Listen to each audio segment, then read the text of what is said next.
Welcome to today's conversation. We are talking with Maya.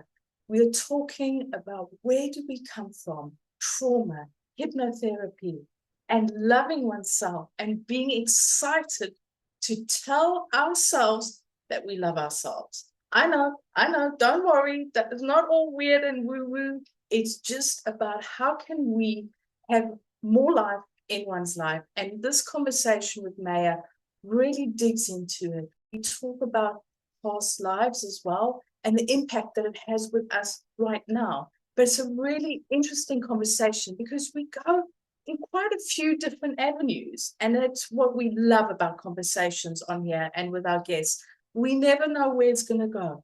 But today we went and we did a wonderful winding journey. So grab a cuppa, come and listen to this beautiful conversation that we had with Maya.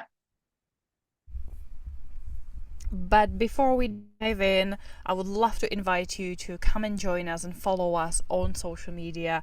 Hi there. Hi, Maya. How are you? I'm fabulous. Thank you very much. Thank you for inviting me. That's fantastic. Thank you so much for being here today. We're so excited to dive into who Maya is, what do you do, what brings you here on this planet, what gives you fire every single morning. So for myself, for Natalie, and for our wonderful listeners and viewers, could you please give us a little bit of a story about who Maya is and what does she do and what, keeps her up in the morning and what she's excited about to do with her days? Well, I'm very passionate about supporting women who have experienced trauma, abuse, or burnout. From my experiences, I love to support women on varying levels with my different skills and therapies that I've been using for 11 years now. And my other passions are nature and nutrition and healing on all levels, because I work with the mind, body, and spirit. And it's all come from my own learning, my own healing. And it's been an incredible journey for myself. And there's so much to learn because I didn't realize that I was experiencing compounded trauma throughout my life. And it was only really when I became a mental health social worker in the National Health Service in England that I burnt out, and I didn't really understand what that meant, and that it was going to take years and years and years to heal myself. So there's such an important message to put out, not just to women, but it doesn't have to be just one big traumatic event that affects you. So I'm so passionate about educating and supporting people to understand the different types of trauma and burnout and how it can affect your mind, body, and soul. So thank you so much for really taking us a little bit, giving us a little bit of a peek into your journey and, who you are, what you do, what you're passionate about. And I'm always curious about what started you on this journey. Was it something that, you were born and you were immediately into the spiritual, esoteric healing? Very rarely it happens that we're born and we're like, oh, this is my path. Often it is, as you hinted on, with our own journey, with our own experiences. And I would love to know for you to share a little bit of your background on where this journey for you started, what really was a tipping point for you to start your own healing journey, and then learning more about the wonderful modalities, the wonderful experiences that you have to then be able to help yourself and help others. And where there's someone else on your journey who helped you, was it a resource, was it a person? I'm always curious to know about what helped you start it and then what kept you going. It was 1998 when I was doing Tai Chi, and I was very contracted in my mind and body, and it was wonderful. The Tai Chi started to open up my body, and I didn't realize I wasn't spiritual or aware of anything. And suddenly I started to hear things that weren't there and smell things and feel. It's always been the feeling that has been stronger. And I was really scared by it all and went to see a medium who explained what was happening. So I was getting into astrology and all sorts of things, my love of crystals. But it was actually 2003 that I burnt out as a social worker. So it was great because I'd been eased in to understand more about the different levels of myself until 2003, I couldn't get out of bed. I couldn't tolerate sound. I couldn't tolerate light. So all I could do was just lay there in bed. And of course, my thoughts were going into what's happening, why me, I can't do this. And it got to the point where I wanted my life to end because I was so desperate. But I didn't even have the energy to do anything about that. So I got deeper into understanding the mind, body, and soul and reached out to some therapists.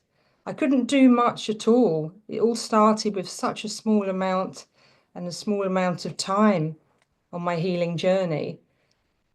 But it's taught me patience, a lot of patience over, because this was 22 years ago, to allow myself to heal. And so what I changed completely was to lay there, imagining my cells as pebbles and writing on the pebbles, love, healing, energy, and putting it into a lake and all sorts of different things that I'd read or heard about. So it took a long, long time to actually get out of bed and to be able to tolerate anything around me. And that affected me with food as well. I couldn't eat an awful lot of food. My gut was all over the place. So that was the real massive turning point. But because I was still running my old patterns that I didn't really realize what they were, I was an A-type personality. So that's driving yourself hard, wanting to excel at work and everything and being a perfectionist. And so I was still pushing myself. So then I would just go backwards again because I was just trying to do everything really quickly when I couldn't even really get out of bed. So the next turning point was understanding my patterns and my programming. And when I started to understand that actually I'd been created in my mother's womb from her trauma, which was one horrendous event when she was 11, that I could never comprehend at all, that I started to understand that actually I was stuck in hypervigilance and my whole body was contracted, and that I was being attracted into mental health social work because it's the trauma. You're there addicted to trauma. It's so interesting. I didn't comprehend that at all, that I just thought that was something that I was meant to be doing, that I was drawn to that career. But burning out was a massive learning curve for me. And even though it was so many years of struggle, I wouldn't have it any other way now because of the deep learning. And I needed that severe shock because I wasn't listening to anything else.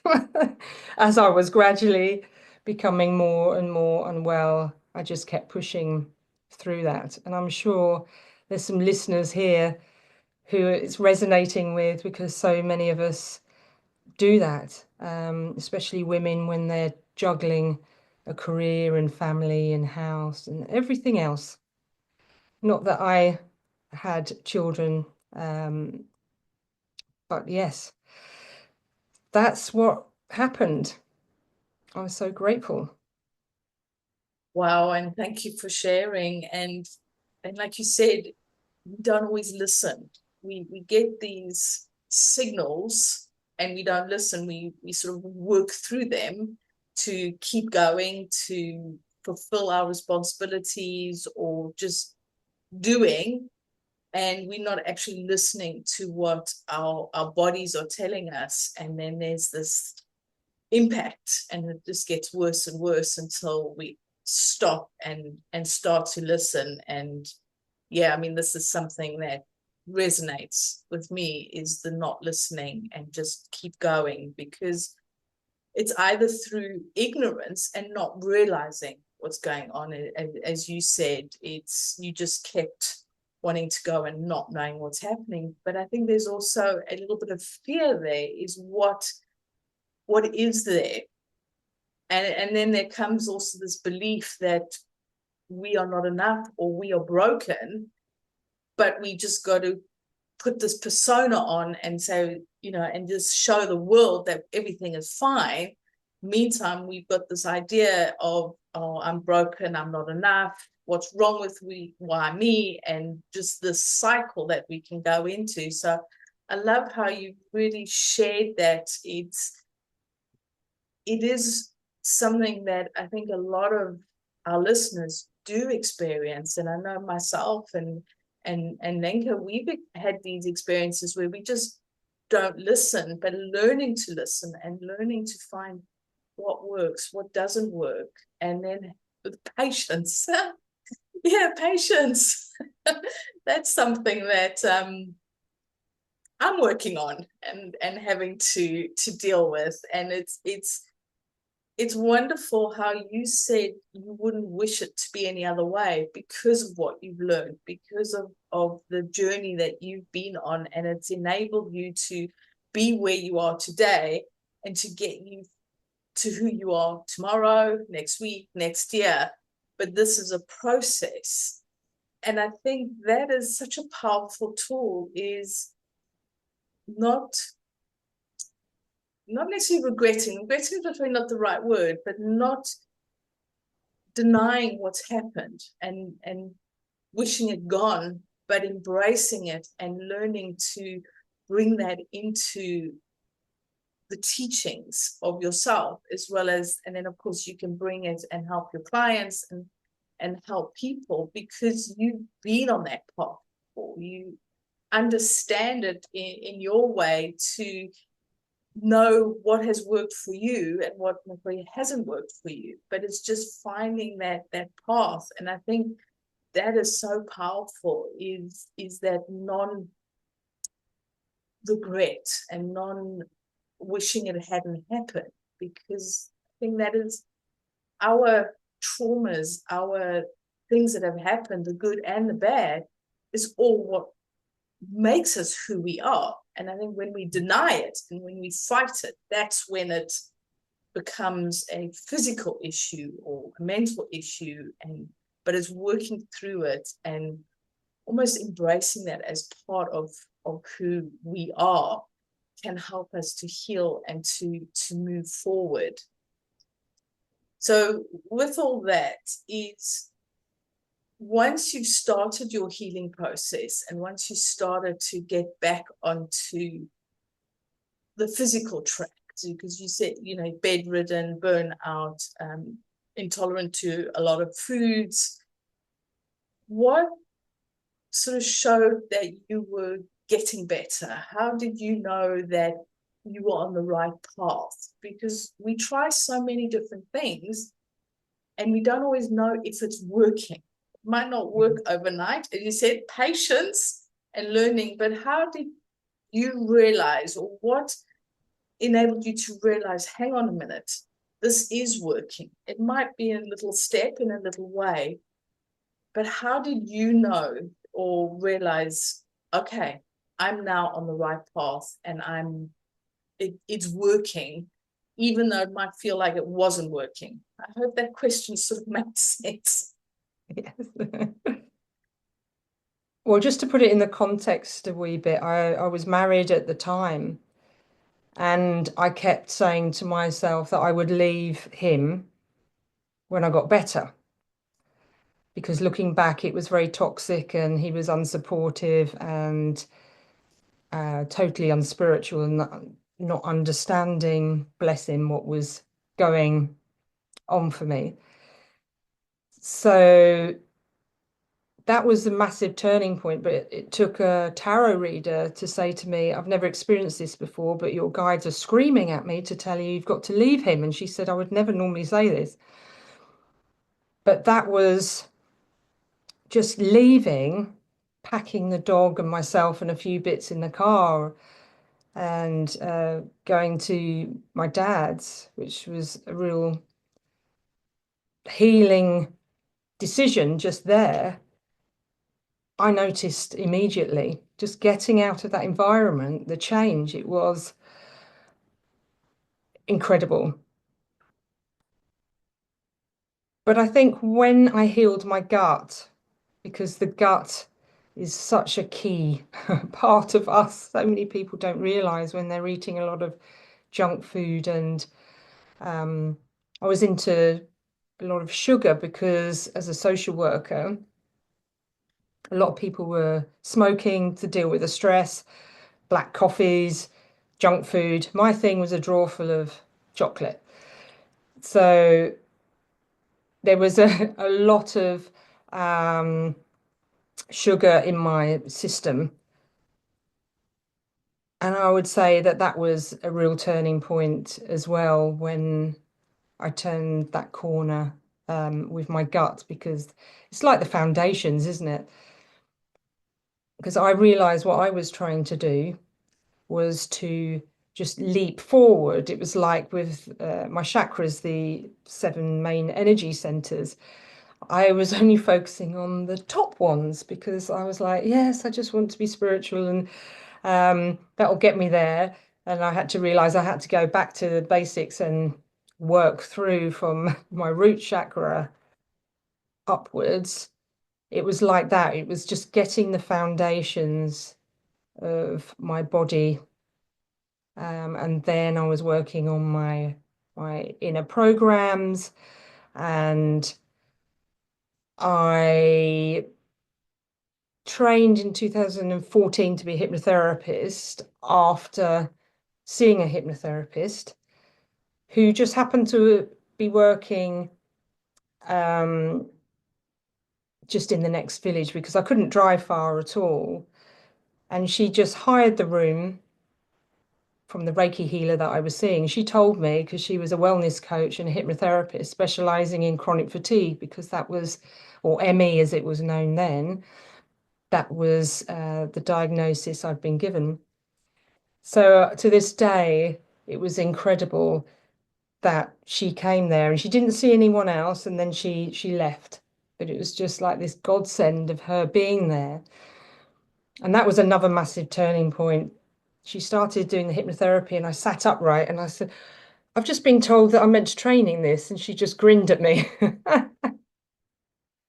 So sorting out those programs to stop me driving myself, to push myself beyond what I needed to do. And just, I was medically retired in the end. And that made me stop and fully heal. But there was so many different things. There were so many gifts that were shown to me that thankfully I received and listened and sort of took forward. It might not have been straight away, but eventually I got there through the gifts and messages and ways forward. And then I trained in inner child therapy in 2015.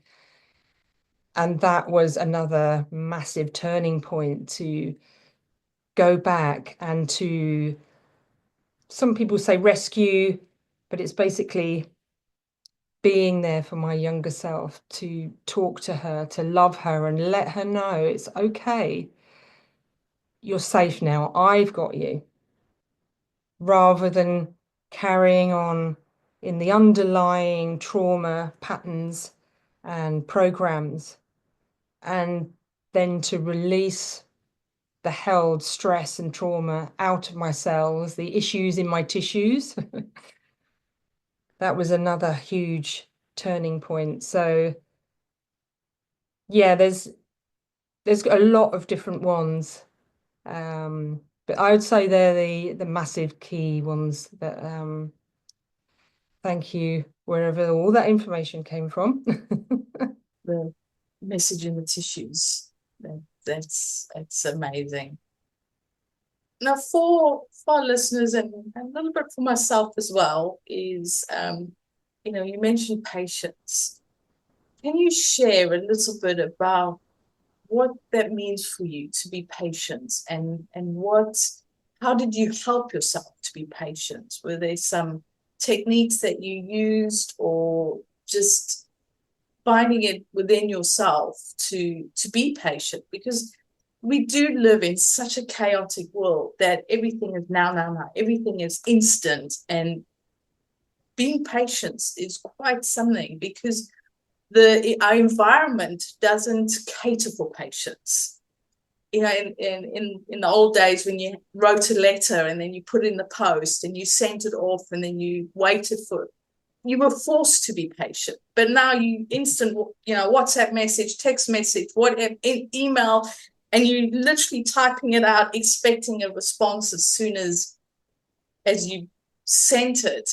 And we need to find these pockets of patience, or tools or ways to be patient. So I'd love for you to share, how do you help yourself to be patient, or to find that patience? Any tips that you can share, or what the experience was for you? So when I'd left my ex-husband and arrived at my dad's, I remember distinctly, as I was doing my incantations, prayers, whatever you would like to call it, I was like, please send me patience. And of course, the universe sends you multiple chances to practice patience. And I was expecting it to come with a big bow on it and just, here you are, ta-da, I'm patient, hooray. So that was quite a learning curve. But I did a mindfulness course, which was the best thing to do.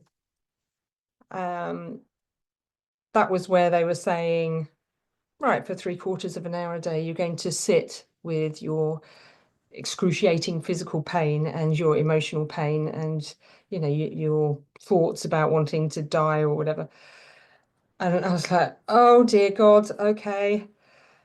But the good side of what has driven me over the years is my determination. And because our doctors said there's nothing we can do, you're going to be like this for the rest of your life, possibly.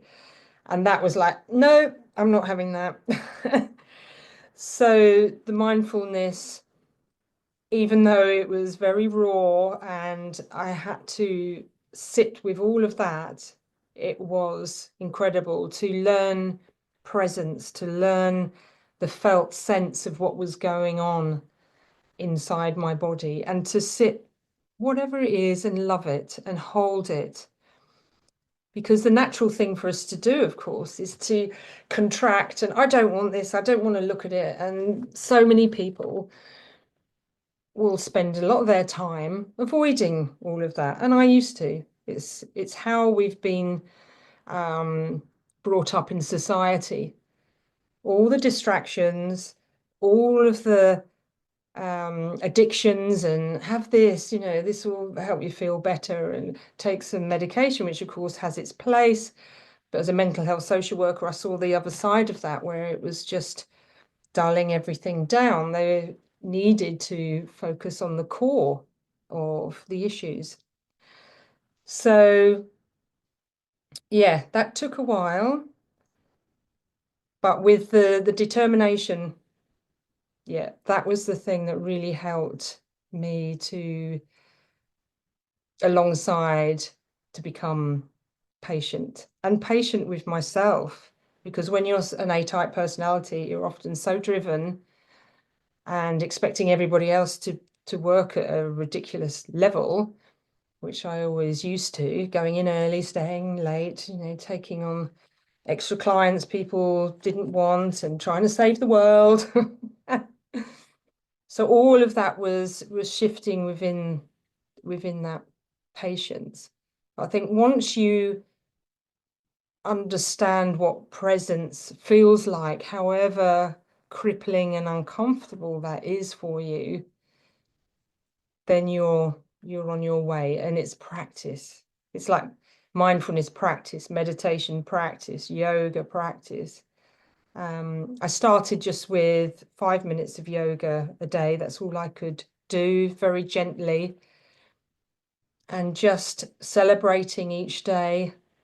And if I couldn't do it quite for 5 minutes, it's okay. Start again afresh tomorrow.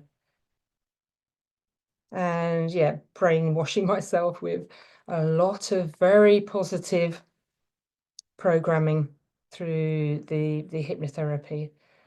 Because most common one I come across is, I'm not good enough. And that seems to be everywhere for people. So when I felt that I was good enough and believing that I could heal and that I could manifest the life that I desired and that actually I deserved that, it could take me forward with the patients. But also, like I touched on, I think it's celebrating each level, each tiny, tiny thing, because when you can't do much, you have to really celebrate the tiny wins and encouraging myself, whatever was happening. Because at first I didn't love myself. I found it really difficult. I love with my clients to use the mirror technique where you're looking into your eyes, where you're far enough away you can look at both eyes. And I started with, I like myself, and sort of cringing. But now I'm like, I love you, you're amazing. And it's fun. And I really mean it. But it's that saying it deep into your soul through your eyes that things starts to shift. And again, it's having the presence of just sitting with whatever comes up and love that. Yeah, I love that you don't think that at the moment. That's okay. So still more work to do on the patients, I would say, but I am a million times better. I think patience is a journey that a lot of us are on, and I'd like to think at some point there's an end to the journey, but I think it's something that is just part of our journey on where we're going. And celebrating is such a powerful tool. It's so helpful. It's a way that we can really acknowledge the good, because quite often we will remember all the negative, and we delve into the negativity and the bad and just the things that are not good, but we don't actually focus on what we have done well, where our skills are, the compliments that we were given, the beautiful days, and we've got to, find those ways to shift. And when we consciously celebrate, it's so powerful, because we've got to then think of something to celebrate. And I know when I started looking at celebration, it's like you sit there and it's like, what was good today? I can reel off everything that was bad, but I couldn't reel off anything that was good. And then it's like, okay, we'll just start with 3 good things that happened today. You sit there for like 5 minutes. What was good? And then it's now become much more habits. If you say what was good today, I can reel them off without having to sit and chew on my lip and pen and get frustrated because I can't think of anything. And I think that is such a powerful tool. And it doesn't just help with, the mind. It can help physically. It can help with confidence. It can help with resilience. It can help in so many different ways, just purely by celebrating something nice, something great, something happy, something from the day, and not digging into the dirt, so to speak. And you mentioned the mirror technique, and we've not spoken a lot about it on our episodes. Would love it. Can you just go a little bit into what is mirror technique for listeners who might not have heard of it before, or they might have heard the word but not really know what it is? Can you explain a little bit about what is mirror technique and some of the benefits of doing it? I find it just the most incredible, simple, yet so powerful a technique. And it's because you're facing yourself in the mirror, which might, just by doing that, bring up a lot. And it's having that determination to stand there, whatever comes up, and just understand that that's okay. So it's good to get a big mirror so that you can really see yourself. And I always say, sort of put post-it note on there to remind you to do it. Twice a day is great. When you're cleaning your teeth, before or after cleaning your teeth, have that sticker there and move it around, because otherwise it becomes part of the furniture and doesn't remind you. It just blends into the mirror. But to just it doesn't take long as well, which is so good. Take the time, and you can, because I'm a breathwork facilitator as well, you can take some breaths and get yourself psyched up to do this. Glasses off, hair out the way, and you are looking deep into your eyes, the windows of the soul, as they say. So you can just stand at a good way away from the mirror so you can see both of your eyes, and start with what feels the most comfortable to you. So it might be, I like you, or I like myself. And then you can be building up, I really think you are amazing, even if you're cringing and this inside, and just play around with it. Turn it into something that is like, okay, I'm cringing, but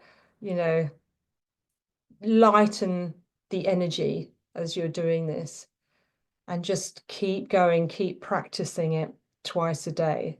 And again, celebrating, yes, I've done it, whatever happens, whatever comes up. And it's good to journal. What are those core beliefs? Because that's when a lot of them will come up when you're doing this kind of work. It's like, oh, okay, I don't deserve this, I don't believe this, or, I'm fat, I'm ugly, or all these core mistaken beliefs start to come up. So you're just building up on it until, as I say, you can say, I love you, and it's much more of a fun, natural thing. And it's a great way of psyching myself up. And also, I teach a technique called the resourceful self, where you're tapping into all the resources that you've always had, but were buried under all the negativity, all the negative beliefs, mistaken beliefs, all the programming. We have it there. And so when you are setting your intention to tap into your resourceful self, I literally used to imagine stepping into my resourceful self. And I still do it if I'm public speaking or something. I do that, and then I'm there. I'm like supercharged up in my resourceful self. Then you can do the mirror technique, because you're drawing on your resources and getting yourself in that space. And it's a really beautiful thing. I say to clients, if they've got children, it's so lovely for the children to see you doing that and to do it themselves, to learn as young as possible and have fun with doing that and cheering each other on at whatever stage they're on, to see that, oh, okay, mummy's not so, or daddy's not so confident, that's like me, but we're doing this together. And like you were saying, at the end of the day, it's great to do that with children as well. You know, what's gone well today? How would you do something differently? And you're going to sleep into your unconscious time where you're healing and rejuvenating to actually go into that in a positive energy with some positive thoughts. So yeah, have fun with that. I'm loving listening to this conversation and taking it in. I think there's so many wonderful little very practical, very simple tools that anyone can embrace and bring into their world.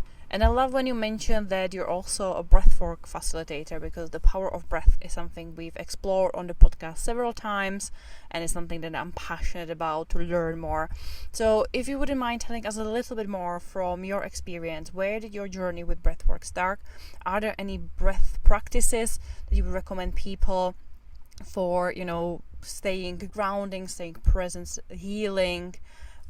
Because I know that with the breath we can accomplish so many wonderful things. So maybe what is your favorite kind of a power breathwork practice? I would love to hear more about this.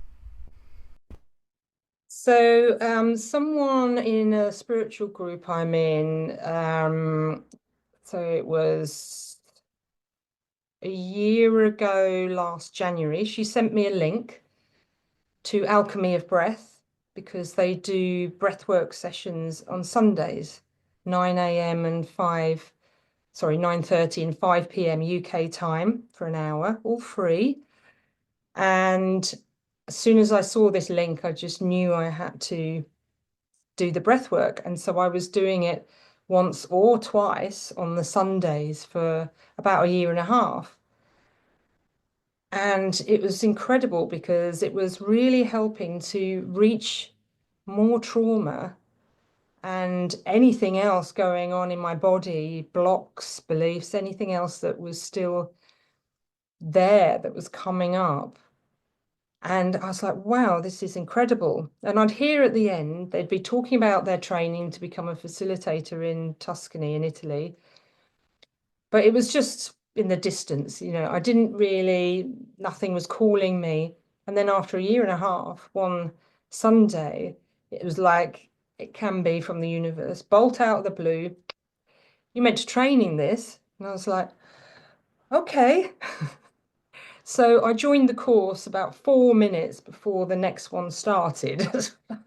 Very last minute. But I graduated in Tuscany last year, and it has been incredible. And I knew there was going to be something else that would add to my skills with the trauma work. The hypnotherapy, inner child therapy, past life regression, and the breath work, and some other very modern techniques like eye desensitization techniques for trauma. So there's a lot of very quick ones. But when you're breathing into whatever's coming up with, I'm trained in conscious connected breath, that is like, wow, the combination is so quick and so powerful. And the beauty is that you're not re-traumatizing somebody. With a lot of talking therapies, unfortunately, it's bringing it into the prefrontal cortex, and they are reliving that. And then they can have flashbacks, and it's bringing all of that up. But when you're breathing into whatever it is, and it can come up as a color, a thing, a sensation, a memory, in all sorts of shapes and forms, the breath will do the work for you. And as a therapist, I don't need to know the ins and outs of what they're experiencing, but I guide them very carefully. And the results are even more powerful adding that in. So the conscious connected breath is with an open mouth. So, and it's conscious, because you're literally conscious of breathing, and it's connected because there's no pauses at all. So it looks like this.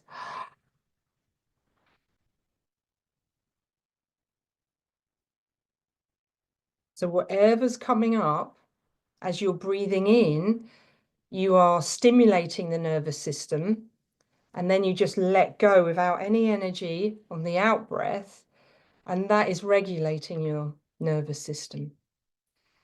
So I still, it's part of my daily practice in the mornings, and I still go to the Alchemy of Breath on Sundays and join everybody, which is fantastic. So it also switches off the overthinking critical mind, the prefrontal cortex. And it's wonderful when I do group work, when people are like, wow, it's the first time my chattery mind has actually stopped, and they can go into the piece, because we'll do a whole hour of the breathing. On Sundays, it's half an hour, and they've got all the introduction and the safety and everything, and checking in how you are afterwards. So when you're getting into an hour, wow. And when we were in Tuscany, we're doing it longer. And you have a playlist of music, which is incredible. So it's helping you to gradually get into it, and the pace can build up if you're happy to. And we hit a peak, and you're really breathing into whatever is being stirred up and coming up. And then you start to go into the shift, and you're calming down the music, and then you're easing into beautiful, I use very spacious spiritual music.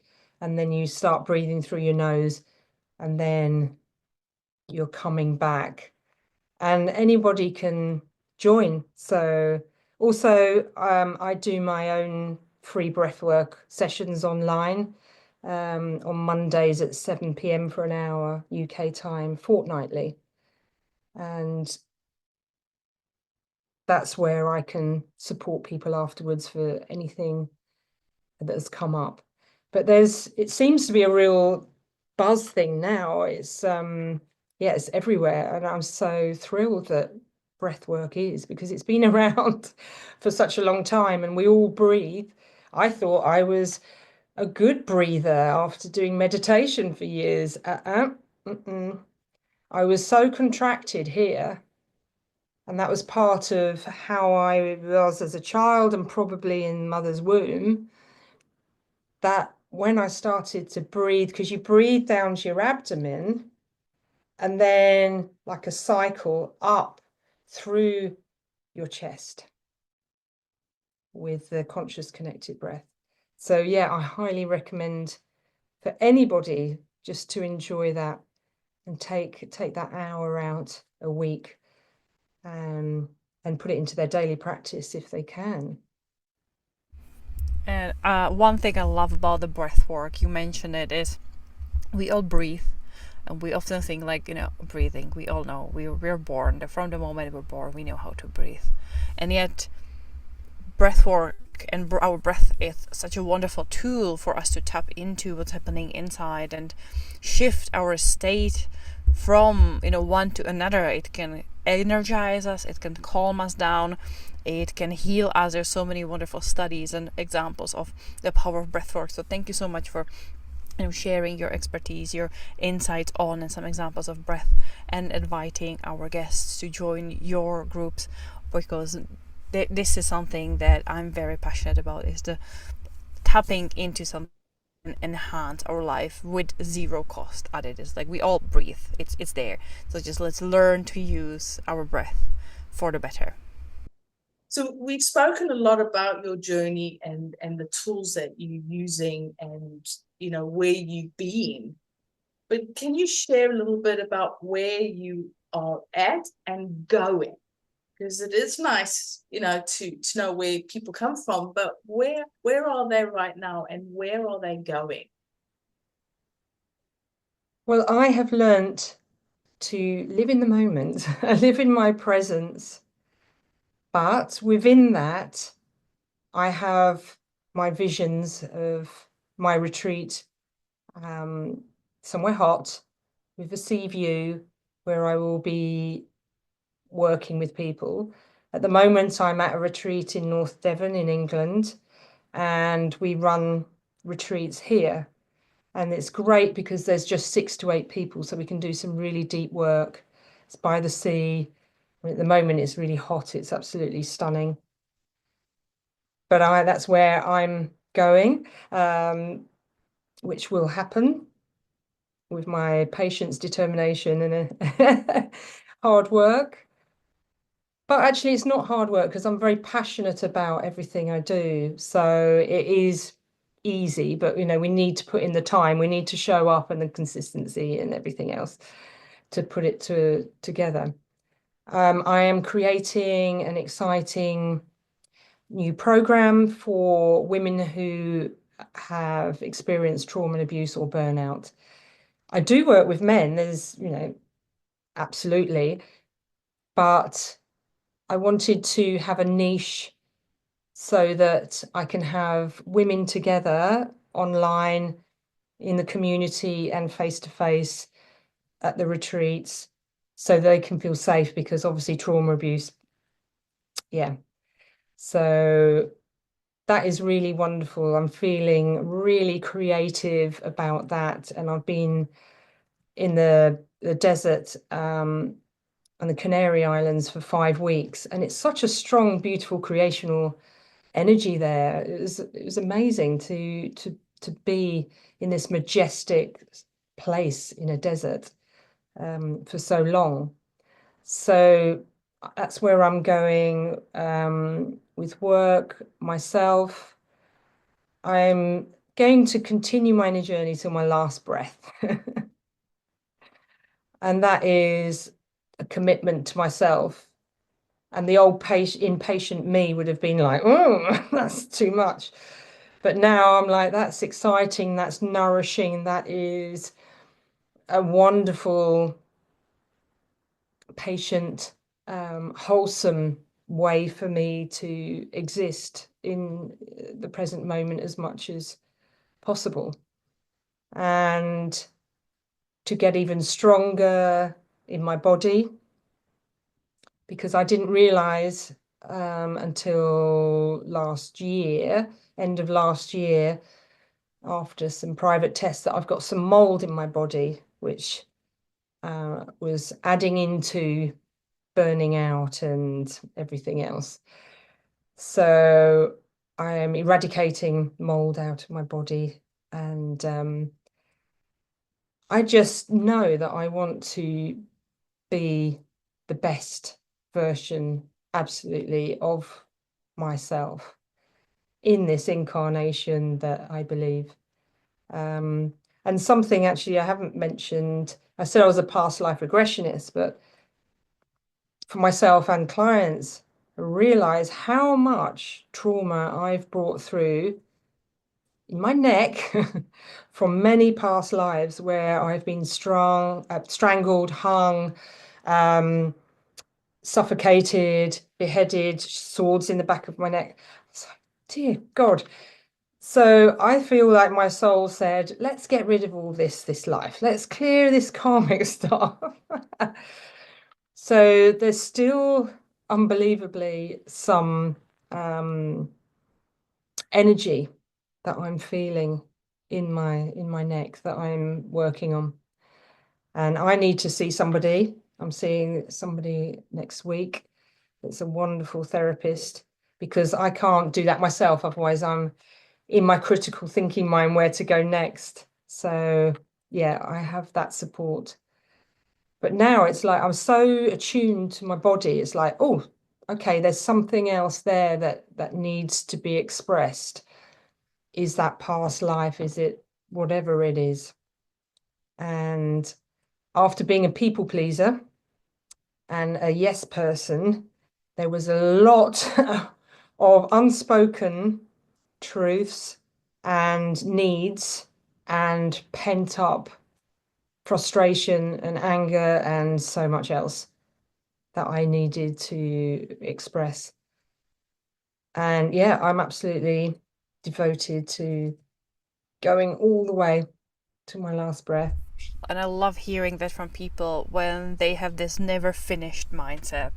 That, for me, it's a very interesting balance that I'm still learning to be happy where we're at, to be like fully accepting and admiring and in love with myself and in awe with myself as I am right now, right here, and yet I still have this be better tomorrow and learn and improve and explore. I think it's a wonderful, like, wonderful balance. Places at once, always healing, always improving, always looking for the next thing and evolving, and yet knowing in the present moment that no matter what, that is enough, that we are enough. So thank you so much for bringing this kind of a final thought to light by sharing, your perspective of present and future, because this message kind of resonated with me in there. Yes, it's just such a gift, and the better and stronger, more expansive I feel, I love it. People go on holiday. I love to go to retreats and do something incredible. Because a lot of people don't realize we're like the universe. You're either contracting or you're expanding. You don't stay the same. And that's the key. People don't realize, like I used to, I was very slowly over the years contracting until literally couldn't get out of bed. And I wasn't aware of what was happening. So now it's all about the expansion and staying in that expansive state, and what nourishes me and what I'm passionate about doing, what I love doing. And it's because doesn't feel like work for me. I have that energy and that intuition coming in for myself and others of where to go and what catches my attention now, rather than, in a contracted, blinkered state, just stumbling through life like I was in a very high fear state and sort of hypervigilant state. Yeah, it's quite addictive, really, because you're just like, oh, I love feeling like this, and I can feel even better. Yay! This is where we ask, Maya, may we please have your gold nugget? I feel it's to look at yourself literally in the mirror, and to maybe for the first time be honest with yourself about how content you are with your life, and to know that there is so much there for you to be your true resourceful self, and to make small steps just to start somewhere. It might be something that you've been thinking about wanting to do, that's been putting off, that you're too frightened to do, that maybe you're in a really horrible job that you hate. We spend so much time there. What could be a step towards what you feel passionate about? Because when you're doing what you're passionate about, everything flows, everything just comes together. And it might be committing to yourself to get a book on that subject, to start an evening class, something.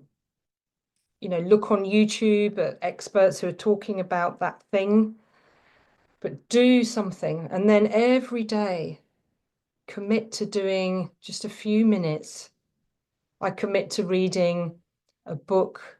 I can't read trashy novels. I have to have something that I'm learning from, to have 10 pages a day. Make your commitment to something for you, because we're not meant to be human doings. We're meant to be human beings, and to be loving what we're doing and sharing our gifts and our experiences and helping others, humanity, the planet. Gosh, we need it more than ever now. So there you go. There's my invite to you. Thank you. And thank you for the reminder that we are human beings, not human doings. And our listeners have heard Lenka mention that a lot of times. We're not human doings, we're human beings. So thank you so much for your gold nuggets. Now, if our listeners wanting to find out more about what it is that you do, or just connect with you, or come into your circle, I know we have said that we put the Breathwork link in, but how else, or where can they find you? So I'm on Instagram, maya.mayawellbeing. And in the bio there is my Breathwork fortnightly Zoom link. So it's already there. And I post, because this is coming up this Monday, but obviously depends when this goes out. But I will announce that on Instagram. My website is mayawellbeing.co.uk. I'm just revamping all of that at the moment, to put more of my specialism with the trauma and abuse work in there. Someone's hacked my Facebook, so that's gone. But I'm taking it as a sign that I needed to just have a new page and a new way of being on there. So whether I go back on Facebook, we shall see. So thank you so much for sharing all your time and energy today. But Lenka and I, we always love to have that little bit more. And as our podcast is called More Life in One's Life, we like to ask our guests, what gives you life? What brings more life into your life? Nature. Yeah. Connecting to nature, being barefoot everywhere, getting in the cold sea, just in my bikini throughout the winter, just sitting, being, talking to the animals, hearing the wind in the trees, and everything just slows right down. And it's incredible because that's when the magic happens, the ideas, the flow, the inspiration, the knowings, sitting with yourself. But being in nature, doing that, well, without it, I don't know what I'd do. Yeah, I have to be in the wilds of beautiful nature as much as possible. But thank you so much for sharing your time with us today, your energy, your experience, your perspectives, and your knowledge on just patience, just nature. So thank you so much for being with us today. We've really enjoyed this conversation. For our listeners, what have you got from today? Is patience something that you are working with and through?